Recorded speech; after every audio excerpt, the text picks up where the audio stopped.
সুবহানাহু ওয়া তাআলা যেইভাবে কোরআন নাজিল করেছেন, তিনি বুঝাতে চেয়েছেন তুমি শিল্পপতি হতে পারো, তুমি রাজনীতিবিদ হতে পারো, তুমি সাংবাদিক হতে পারো, তুমি ব্যাংক ব্যালেন্সের মালিক হতে পারো, তুমি গাড়িওয়ালা হতে পারো, তুমি জমিদার হতে পারো, তুমি অনেক বড় ডিগ্রি অর্জন করতে পারো। কোরআনের শিক্ষা যদি তোমার ভিতরে না থাকে, তুমি মানুষ হতে পারবে না, মানুষ হতে পারবে না। এই জন্য আল্লাহ তাআলা বলেছেন, আর রহমান আল্লামাল কুরআন খলাকাল ইনসান। আগে কোরআন শিক্ষা করতে হবে, তারপরেই তুমি মানুষ হতে পারবে, অন্যথায় তুমি মানুষ হতে পারবে না। প্রিয় ভাইয়েরা আমার, এজন্য আমাকে আপনাকে সবার আগে কোরআনের শিক্ষা অর্জন করতে হবে। আজ মুসলমানদের দুর্ভাগ্য যে তার বাচ্চাকে সে ডাক্তার বানাবার ইচ্ছা করে, ইঞ্জিনিয়ার বানাবার ইচ্ছা করে, পুলিশ বানাবার ইচ্ছা করে, সরকারি অনেক বড় কর্মকর্তা বানাবার ইচ্ছা করে। একজন মুমিন সে তার বাচ্চাকে আলেম বানাবার ইচ্ছা করে খুবই কম, ঠিক কিনা? খুবই কম। এমনকি যারা যেই বাচ্চাটা একটু ভালো, চতুর, মেধাবী, এই বাচ্চাটাকে স্কুলে দেয়, ঠিক কিনা? যেটা বলদের হাড্ডি, কোনো কামে লাগে না যেইটাকে, সেইটাকে ধরে বেঁধে এনে মাদ্রাসায় হুজুরদের কাছে দেয়, হুজুর আমার বাচ্চাটাকে একটু মানুষ বানাই দিয়ে, ঠিক কিনা? হুজুর হ্যাঁ কি কয়, আমার বাচ্চাটাকে একটা কি বানাই দিয়েন, মানুষ বানাই দিয়েন। যেটা ধরে নিয়ে গেছে ওইটা কি গরুর বাচ্চা? কথা বলেন নাকি? ওটা তো মানুষই, ঠিক কিনা? তারপরেও কেন বলে কোরআনের শিক্ষা এখনো ভিতরে ঢোকে? মানুষ সেদিন হবে যেদিন তার অন্তরের মধ্যে কোরআনের শিক্ষা ঢুকবে। সেদিন প্রকৃত মানুষ হব আমি যেদিন আমার অন্তরে কোরআনের শিক্ষা ঢুকবে। আল্লাহ রাসূল সাল্লাল্লাহু আলাইহি ওয়াসাল্লাম এই দুনিয়াতে তিনি এসেছিলেন এই গোটা মানব সমাজকে বাস্তবে মানুষ বানাবার জন্য। এই পৃথিবীর মানুষ যখন হাজারো পাপ পঙ্কিলতার মাঝে লিপ্ত ছিল, আল্লাহ তাআলা দয়া করে মায়া করে বিশ্বনবী মুহাম্মদুর রাসূলুল্লাহ সাল্লাল্লাহু আলাইহি ওয়াসাল্লামকে বানালেন।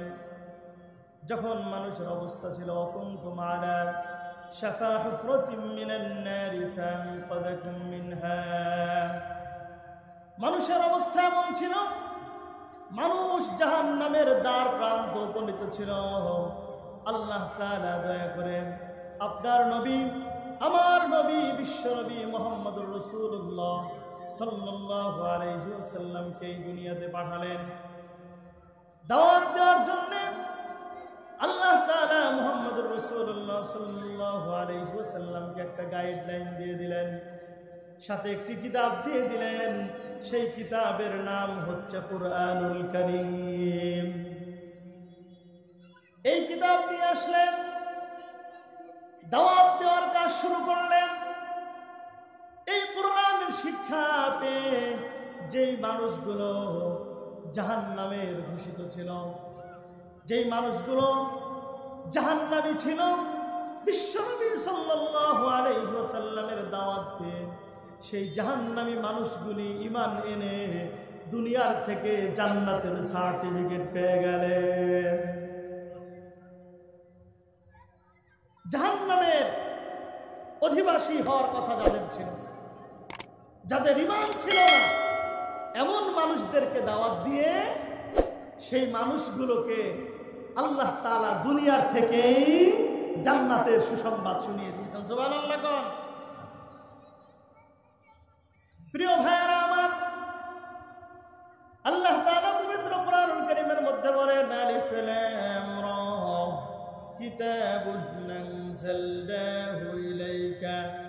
লিতুখরিজান নাস মিনাল যুলুমাতি ইলান নূর। এটা এমন এক কিতাব, এ ভাই আমার দিকে, সবাই আমার দিকে খেয়াল করেন। এটা এমন এক কিতাব যা আমি নাজিল করেছি, এই কিতাবের উপরে যেই চলবে, সে মুসলমান হোক, সে হিন্দু হোক, সে খ্রিস্টান হোক, আর যেই হোক না কেন, কোরআনের বিধান যদি কেউ মেনে চলে, তার ইহকালীন জগতে শান্তি হবে, পরকালীন জগতে আল্লাহ তাআলা তার জন্যে জান্নাতের ব্যবস্থা করে দিবে।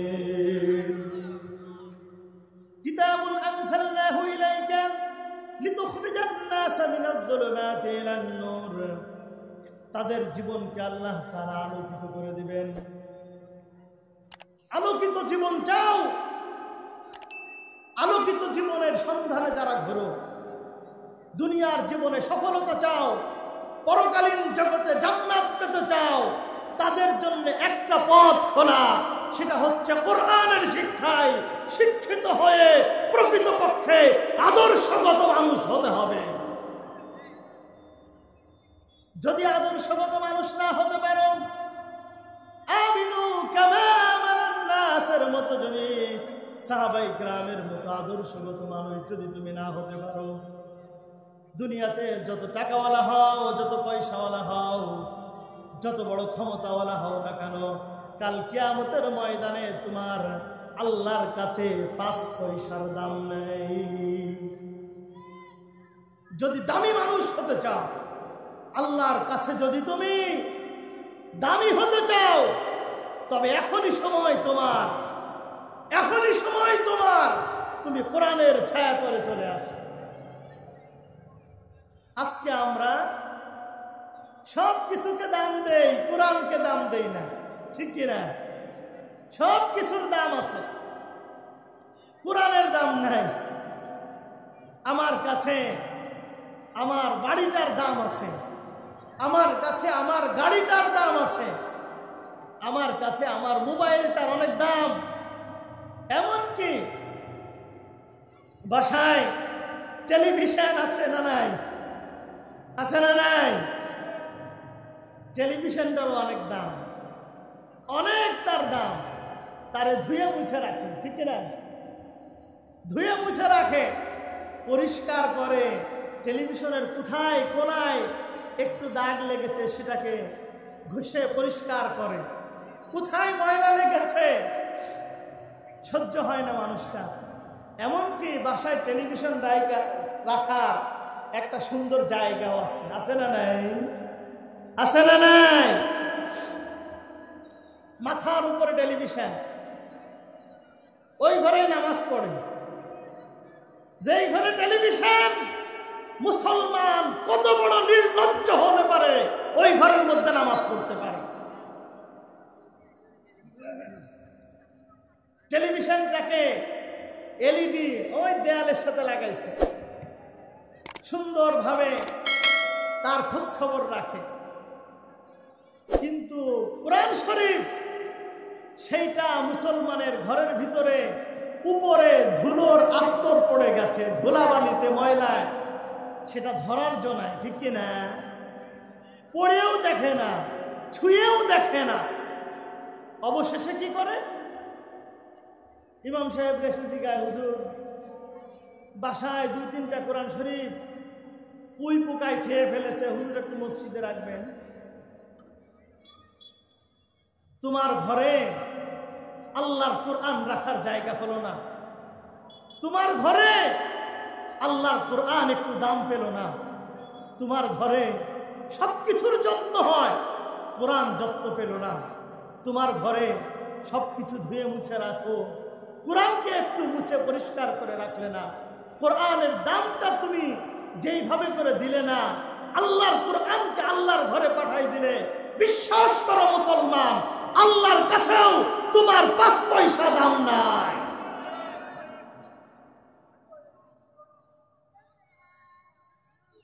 কোরআন শরীফ রাখার জায়গা মসজিদে নাকি ঘরে? কথা বলেন। কোরআন শরীফ রাখার জায়গা মসজিদে নাকি আপনার ঘরে? আপনার ঘর হচ্ছে কোরআন শরীফ রাখার জায়গা। মসজিদে কোরআন শরীফ পড়ে না, তার পড়ার কোনো দরকারও নেই। মসজিদের কোরআন শরীফ পড়ার কোনো দরকারও, মসজিদ তো একটা দেয়াল, একটা ঘর, একটা ছাদ, এই সব কিছু মিলে মসজিদ। এই দেয়ালে কোরআন শরীফ পড়ে নাকি ভাই? মসজিদের দেয়ালে কোরআন শরীফ পড়ে? পড়ে। দরকার নাই দেয়ালের কোরআন শরীফ পড়া। কোরআন শরীফ পড়ার দরকার আপনার। আপনি সেই কোরআনকে অবহেলা করেছেন। এই জন্যই তো মুসলমান খালি মার খায়। মুসলমান এই জন্য মার খায়। এই জন্য যতই রব্বানা জলম না পড়েন কাজ হবে না, কাজ হবে না।